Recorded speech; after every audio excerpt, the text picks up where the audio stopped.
Praise the lord shalom. हम सब आपसे बात कर रहे हैं Lord's mercy and grace prayer house Raipur Chhattisgarh. सब बोलो जय मसीह की, praise the Lord, Yeshu Masih भाई की जय। एंजला यहाँ बैठो, आप चलो यहाँ सामने बैठो, चलो इधर आओ, यहाँ दिख नहीं रहे हो आप।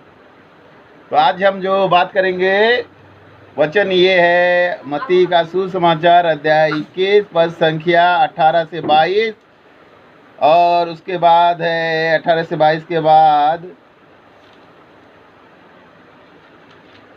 24 का 32 से 35 तक।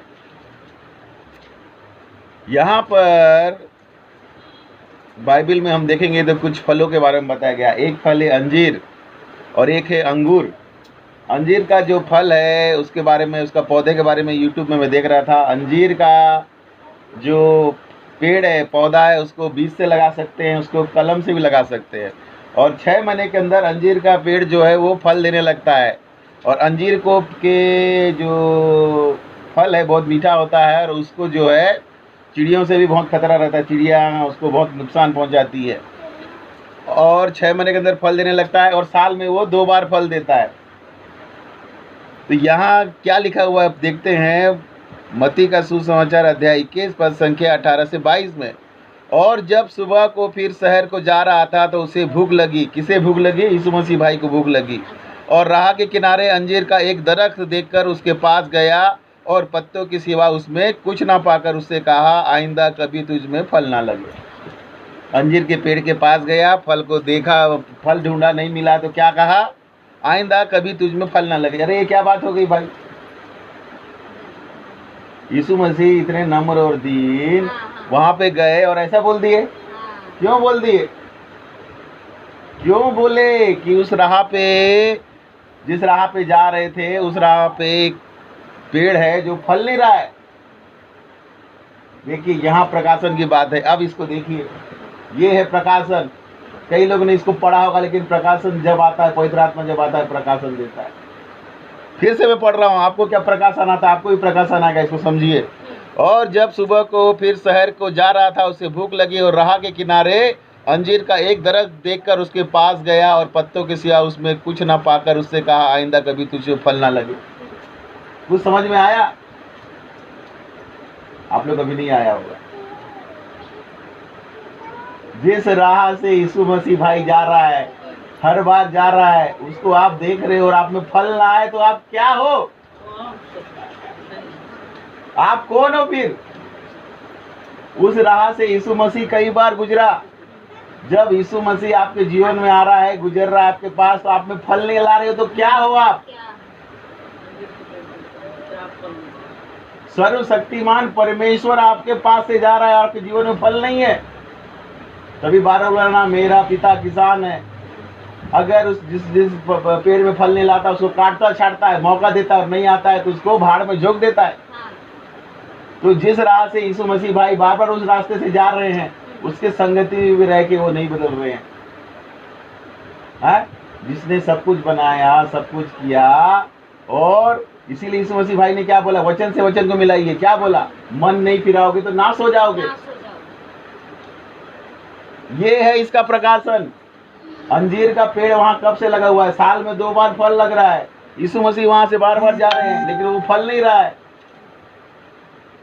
आपके जीवन में, मेरे जीवन में, मैं यीशु मसीह को जान लिया, बपतिस्मा लिया, उद्धार को पाया, लेकिन फल नहीं आ रहा है, तो हम कहाँ जाएंगे?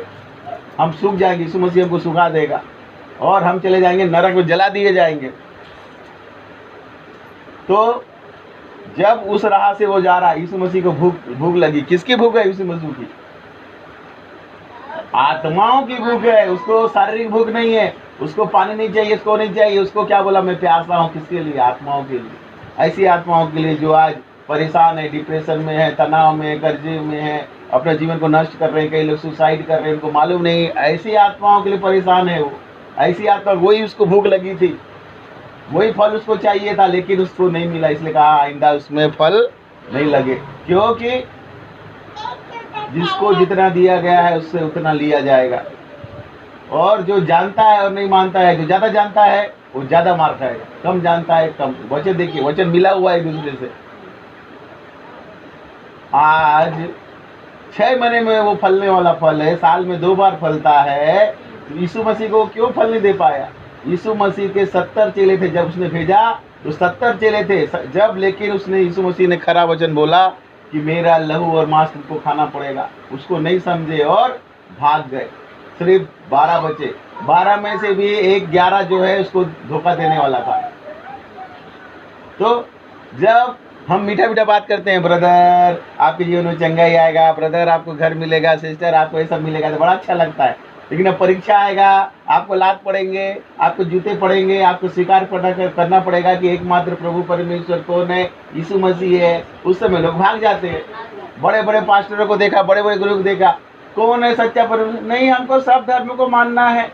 अरे बोलो ना, सर्वशक्तिमान परमेश्वर, त्रिएक परमेश्वर, जिसमें पिता पुत्र पवित्र आत्मा है, वो सच्चा परमेश्वर है, बाकी झूठा परमेश्वर है। बाइबल में लिखा है झूठे देवी देवताओं भी है। ईश्वरों का ईश्वर क्यों बोला? क्योंकि और झूठे ईश्वर है। देवताओं को नष्ट करूंगा क्यों बोला? क्योंकि झूठे देवता हैं। ऐसा बोलने का शक्ति नहीं है कई लोगों पूछोगे ना आप सच्चा परमेश्वर कौन है? नहीं, यीशु मसीह तो ठीक है, लेकिन हमको दूसरे का भी आदर करना चाहिए। गलत बात है। आप अपना विश्वास बताओ ना। और जहाँ ऐसे बोलोगे पड़ोसी से झगड़ा नहीं हो जाएगा। लेकिन सच बात तो वही है कि आपको बोलना पड़ेगा, अपने विश्वास को अंगीकार करना पड़ेगा कि यीशु मसीह सर्वशक्तिमान शक्तिमान परमेश्वर है, उसके अलावा सब झूठ है। फिर क्या हुआ? शागिर्दों ने यह देखकर ताज्जुब किया और कहा, यह अंजीर का दरख्त क्यों कर एकदम सूख गया? यीशु ने जवाब दिया, उनसे कहा, मैं तुमसे सच कहता हूँ कि अगर ईमान रखो और शक न करो तो सिर्फ वही करोगे जो अंजीर का दरख्त के साथ हुआ। बल्कि अगर इस पहाड़ से कहोगे तो उखड़ जाओ, समुद्र में जा पड़, तो ये भी हो जाएगा। विश्वास की बात कर दी। आज लोगों को भी विश्वास नहीं है। विश्वास से ही सब कुछ होता है। और सच, यीशु मसीह भाई क्यों बोलते मैं सच कहता हूं? क्योंकि इस बात को जोर दे रहे हैं लोग। उनको मालूम था कि लोग बाग इस पर यकीन नहीं करेंगे। बड़े बड़े पास्टर गुरु लोग यकीन नहीं करते। कितना आज जब हम बोल रहे हैं कि यीशु मसीह हमारा भाई है, कितना विवाद हो रहा है। वो तो वचन में लिखा है ना, खुद बोल रहा है मैं तुम्हारा भाई हूँ। लोगों को बताओ तो बोलते नहीं, यीशु मसीह हमारा पापा है, हमारा पिता है। इसीलिए कहा लोग सच सच कहता हूँ। जहाँ एंजल फटाक, जहाँ परम यीशु मसीह भाई ने सच सच कहता हूँ, मतलब उसको जोर दिया है कि ये बात सच है, इसको यकीन करो। लेकिन लोग मानने को तैयार नहीं है, अविश्वास। इसीलिए पतरस ने कहा कि हमारे विश्वास को बढ़ाओ। इसीलिए यीशु मसीह बाद में कहा अगर राई के दाने के बराबर भी विश्वास होगा तो हो जाएगा। लेकिन लोगों में राई के दाने के बराबर भी विश्वास नहीं है। अरे कहाँ होगा?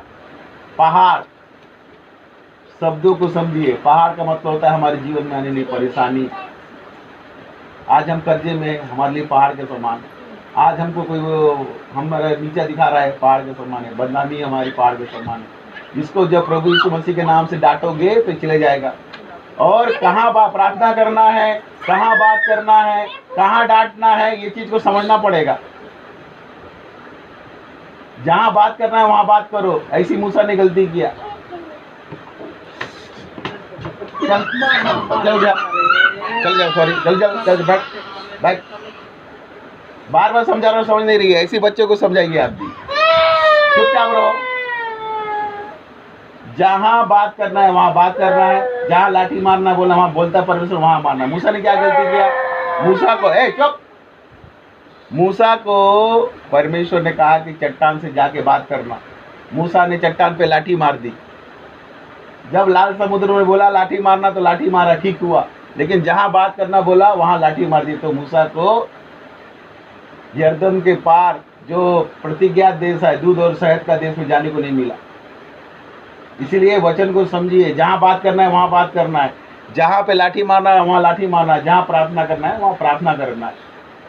ये बाइबल एकदम सीधी है, सरल है। जो बोलता है उसके अनुसार करो और समझो कि कब क्या बोला गया है। और जो कुछ दुआ में ईमान के साथ मांगो वह सब तुमको मिलेगा। ईमान का मतलब क्या है? ईमान का मतलब साफ मन से मांगो। किसी का उसको नुकसान कर देना, उसकी घटी कर देना, उसको बीमार कर देना, उसको ऐसा प्रार्थना को नहीं सुनेगा। इसलिए ईमान से मांगो। तो अंजीर के पेड़ के बारे में बताया। और देखिए फिर और अंजीर का पेड़ के लेके उदाहरण बताया कि अंतिम समय में क्या होगा। ये है मत्ती का सुसमाचार अध्याय 24 पद संख्या 32 से 35 में, आप अंजीर के दरख्त से एक तस्वीर सीखो, ज्यों हुई इसकी डाली नरम होती और पत्ते निकलते, तुम जान लेते हो कि गर्मी नज़दीक है। जब अंजीर का पेड़ में नया पत्ता निकलता है तो पता चलता है कि गर्मी हो गया। इसी तरह जब तुम इन बातों को देखो तो जान लो कि वो नज़दीक बल्कि दरवाजे पर है। मैं तुमसे सच कहता हूँ कि जब तक ये बातें ना हो ले, ये नस्ल हरगिज़ तमाम ना होगी। आसमान और ज़मीन टल जाए लेकिन मेरी बातें हरगिज़ नहीं टलेंगी। अंजीर के पेड़ में पत्ते को देखकर जब कोमल पत्ता आता है तो समझ जाओ कि गर्मी नज़दीक है। वैसे जब ये घटनाएं होंगी, बड़ी बड़ी जो घटनाएं लिखी गई हैं, एक देश दूसरे देश पे चढ़ाई करेगा, हमला करेंगे, लोग एक दूसरे पे घात करेंगे, तो समझ जाओ अंत का समीप आने नज़दीक है, लेकिन अभी आया नहीं है। हम समझ जाते हैं ना, बादल को देखते हैं, बादल काला होता है, पानी गिरने वाला है, और कई बार नहीं गिरता, पानी को हवा उड़ा के ले जाता है। और कई बार हम छतरी में घनघोर एकदम बादल ऐसा छाता है कि ऐसा लगता है कि अभी बरसात हो जाएगा, हवा उड़ा के ले जाता है। और कई बार ऐसे देखते हैं, अरे हल्का सा पानी नहीं गिरेगा तो पानी गिर जाता है। तो मौसम को देख के हम आकलन करते हैं, अंदाजा करते हैं, लेकिन जो परमेश्वर चाहता है वो होता है। इसलिए क्या कहा, उन बातों को तुम नहीं जानते, उस समय को कोई नहीं जानता कि क्या हो जाएगा, वो सिर्फ पिता परमेश्वर जानता है। लेकिन हम लक्षण देखकर अंदाजा लगा सकते हैं कि कुछ होने वाला है। आज लोग बाग कोरोना से डर रहे हैं, अभी भी बोल रहे हैं कि कोरोना का तीसरा लहर आएगा। मैं बोलता हूँ सर्वशक्ति और पिता त्रिएक परमेश्वर के नाम से कोरोना का कोई तीसरा लहर नहीं आएगा। 4 से 5 एकदम शांति रहेगा, क्योंकि हर चीज़ का एक समय होता है। परमेश्वर ने जितना उसको कोप करना था कर चुका है। अब वो शांत है, क्योंकि लोगों ने प्रार्थना दुआ की, उसके बेटा बेटी उन्हें, वो शांत हो गए हैं। और कई लोगों ने इस समय में मन फिराया है और अपने जीवन को बदला है।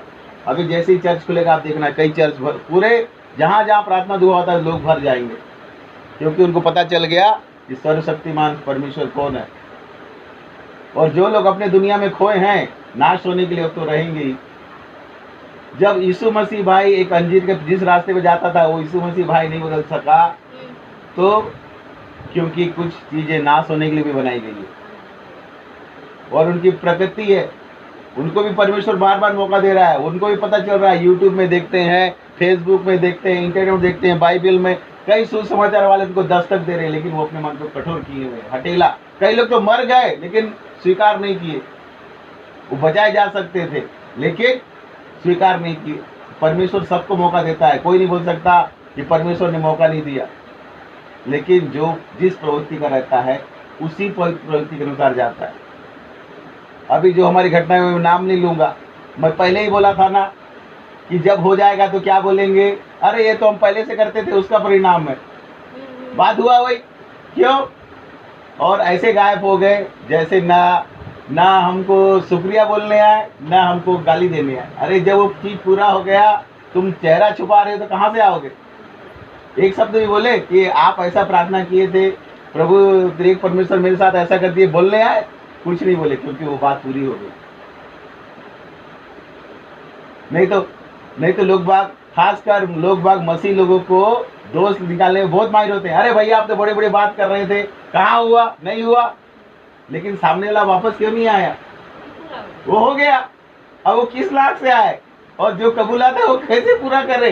क्योंकि वो रकम तो बड़ी है। वैसी धनी जैसा हो गया। धनी युवक आया था यीशु मसीह के भाई के पास, बड़े बड़े डींग मारा, बाद में बोला एक चीज की घटी है, धन को बेच दे और मेरे पीछे बोले, भाग गया। तो ऐसे ही होता है। इसीलिए वचन को समझना है, जानना है। अंजीर का पेड़ इसलिए सूख गया कि जिस रास्ते से यीशु मसीह भाई जा रहा है उसकी संगति में आप हो, फिर भी नहीं बदले। मतलब आपको पूरा मौका दिया गया, आप नहीं कर पाए, इसलिए आपको नरक जाना पड़ेगा। लिखा है अगर मन नहीं फिराओगे तो नाश हो जाओगे। और यीशु मसीह भाई ने क्या बोला, मैं किसी को दोष देने नहीं आया हूँ, मेरा वचन जो पिता ने मुझे बताया वो आपको दोषी ठहराएगा। इसीलिए अंजीर का पेड़ से सीखो। साल में 2 बार फल देता है, मीठे फल देता है, आपको हर चीज़ को बताता है। मिठास है उसमें, बहुत मीठा फल, बहुत ही शक्तिवर्धक फल। लेकिन अगर वो फल ना फले और आपकी ज़मीन को घेर के रखे, बहुत जगह को घेरता है, वो बहुत छोटा पेड़ होता है लेकिन कम से कम वो 12 या 13 फीट की जगह को घेरता है। अगर उसमें फल नहीं रहेगा उतने में तो किसान उसमें कुछ और लगा सकता है, फसल लगा सकता है, धान लगा सकता है, भाजी लगा सकता है, कुछ लगता है, क्यों रखेगा उसको? कोई भी चीज बिना फल के पसंद नहीं है। आपके जीवन में भी अगर फल नहीं होगा तो यीशु मसीह भाई के लिए आप क्या काम थे? आपको 1 साल देगा, 2 साल देगा, 3 साल देगा, जानने के बाद भी आप बेफल हो तो आपके वरदान को वो दूसरे को दे देगा और आप नरक के लिए तैयार रहिए। ठीक है, तो आज के इस वचन से सबको आशीष मिले। हाँ, और जो एंजल को मारा इसलिए मारा कि उसको सिखाना जरूरी है। प्रार्थना दुआ में बैठे, नहीं तो कई लोग कमेंट करेंगे, अरे पास्टर साहब मार कैसे दिए? लिखा है, नीति वचनों को पढ़िए, अगर आपकी जायज संतान है उसको सिखाने के लिए मारिए, वो मरेगा नहीं। लेकिन अगर आज नहीं सिखाऊंगा, प्रार्थना दुआ का उसको महत्व समझ नहीं आएगा, बाद में अपने जीवन को नाश कर देगा, मर जाएगा, आत्मिक रूप से भी मर जाएगा, शारीरिक रूप से भी मर जाएगा। यही हो रहा है, आज लोग अपने बच्चों को सिखा नहीं पा रहे। जैसा कपड़ा, मैचिंग, जूता उता सब है, लेकिन एक बाइबल नहीं है। घर में जितने बच्चे उतना फोन है, लेकिन एक पर्सनल बाइबल नहीं है। कितने का आता है बाइबल, लेकिन नहीं है। इसी कारण तो आज बाल बच्चे कोई अलग भाग रहे हैं, माता पिता अलग भाग रहे हैं, बच्चे अलग भाग रहे हैं, साथ में प्रार्थना दुआ नहीं कर सकते।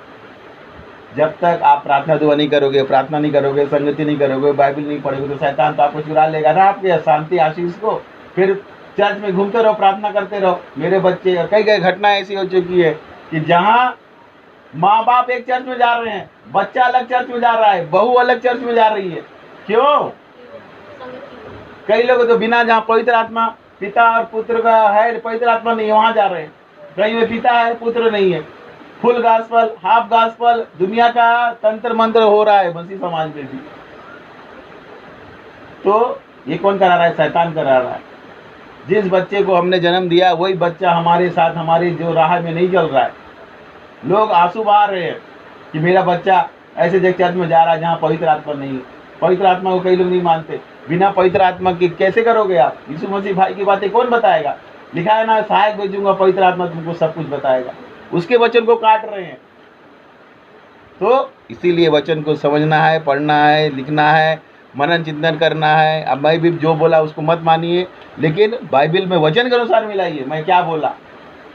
तो हम सुन गए, सुन लिए, लेकिन उसको बाइबल खोल के पढ़े तो ये पास्टर साहब ने कहाँ से बोला, ये क्या बोले, क्यों बोले, किस लिए बोले, तब तो आप समझोगे। सुनना है, मनन करना है, चिंतन करना है, तब आपको दूसरी चीज़ों के लिए वक्त नहीं मिलेगा। अब यहाँ से सुना, इधर सुना, यहाँ से निकाल दिए, कितना ही भी हो, कोई फर्क है? तो उसको पढ़ो कि क्या बोले, क्यों बोले, कहाँ ज़्यादा बोले, कहाँ कम बोले, ऐसा क्यों बोले। हाँ, तो इन सब वचनों के द्वारा आप सबको आशीष मिले। और क्या बोलते हैं एंजल लास्ट में?